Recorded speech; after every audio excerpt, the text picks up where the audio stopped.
جنید بغدادی رحمۃ اللہ علیہ، ان کے ساتھ ایک مرتبہ عجیب معاملہ ہوا کہ والد نے دعوت کا انتظام کیا، بیٹے کو حضرت سے محبت عقیدت تھی، اس نے آ کے حضرت کو بھی دعوت دی، تو جنید بغدادی رحمۃ اللہ علیہ تشریف لے گئے۔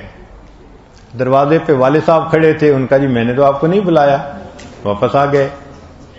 بچے نے دیکھا کہ مہمان آ گئے، حضرت نہیں آئے، وہ پھر بلانے آیا تو پھر چل پڑے۔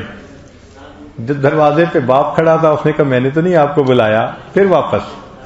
4 مرتبہ ایسے ہوا، اور حضرت نے نہ باپ سے شکوہ کیا نہ بیٹے سے شکوہ کیا، نہ باپ سے شکوہ کیا نہ بیٹے سے شکوہ کیا۔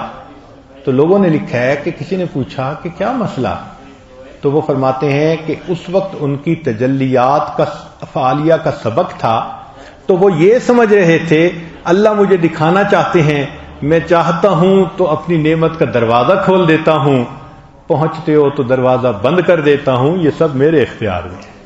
تو جنید بغدادی رحمۃ اللہ علیہ نے بچے کو کہا کہ تمہاری وجہ سے اللہ نے مجھے ایک معرفت عطا فرما دی، میں نے یہ سبق آج سیکھا ہے۔ تو دیکھو ہمارے اکابر ان باتوں سے بھی معرفت کی باتیں سیکھتے تھے۔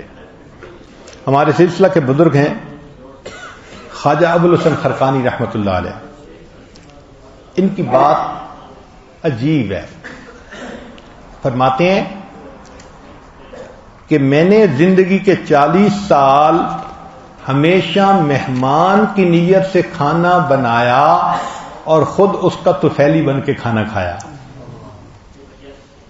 یعنی گھر میں کھانا بنتا تھا تو مہمان کی نیت سے، اور چونکہ خدمت والے ہیں تو ہم اس کا طفیلی بن کے کھا لیتے تھے، ورنہ کھانا مہمان کا ہوتا تھا۔ نبی علیہ الصلوۃ والسلام اظہار نبوت سے پہلے بھی مہمان نوازی فرماتے تھے۔